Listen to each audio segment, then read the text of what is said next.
Alright guys, today we're going to be talking about the Koss headphone mod.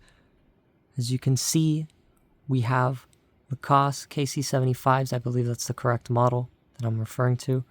You literally buy them just for the ear hooks, and you can shove the ear hook module onto the actual piece right here, and just make sure that it's perfectly, and I mean perfectly, legitimately centered with the center of one of the flanges, because one of the flanges, as you'll see, you take it off here, there's two flanges.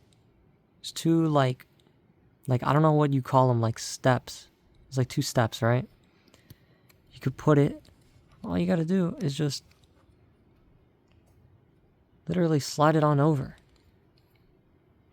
Just slide it over. I obviously have to do this with two hands, but you can literally slide it over. So anybody who's complaining about how Moondrop hasn't even released a set of ear hooks, all you got to do is just put it on the little bottom flange. I've tried the top one. The top one doesn't work. It sits too low for your ear, and it doesn't give you the correct amount of bass and treble response, because obviously this is a much bigger driver, right?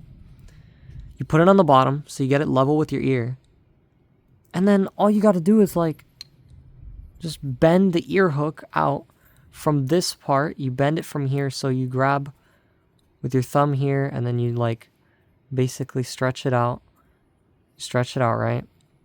And then away you go. And then it will fit perfectly like this, where there should be at least almost a full inch of space between the pad and this end. And then there you go. Now, obviously, whether it bends or not doesn't really matter in my opinion, because it should just work. But you should have the top flange hitting directly onto the center of the thickest part of the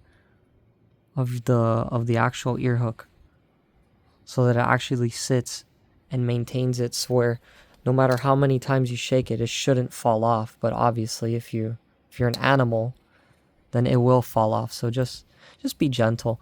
Obviously, this is going to be a temporary solution. I haven't figured out a way on how to attach this completely, where it would stay there and it would rotate and all that stuff.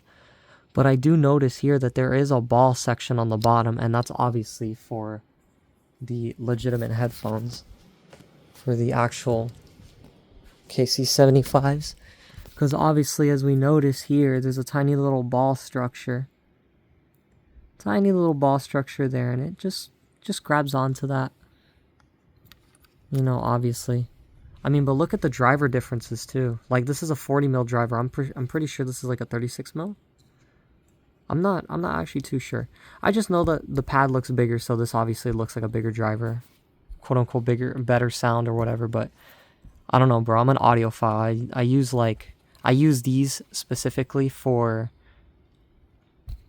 typical headphone use. Other than that, I have Moondrop Dust, I have the Zen's T Pros, I have the High Senior Mega 7s. Those are obviously the best of the best IEMs that you could possibly buy right now if you want neutral sound signature.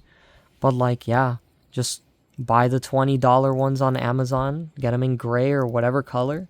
I obviously opted for gray because I thought it would look better with this. I was very sadly convinced that this color is extremely ugly and I should have just bought the silver one. But I wanted the black so that it would match this when it's on there, so it doesn't look that inconspicuous and looks somewhat factory, right? Other than that, you can mod it. It's just you got to put it on the bottom flange and make sure that it's equal and level. But for those of you that have been wanting Moondrop to release the ear clips, which they still haven't even done it yet, and I don't know how long these particular pair of headphones have been out for. I think they've been out for only 7 months, 6-7 months. The Koss does attach, and it is a temporary solution if you do want it. You're not going to have to fumble with the fit, just bend the metal ear hook and that's about it. Other than that, you guys have a beautiful, blessed day. Yes, sir.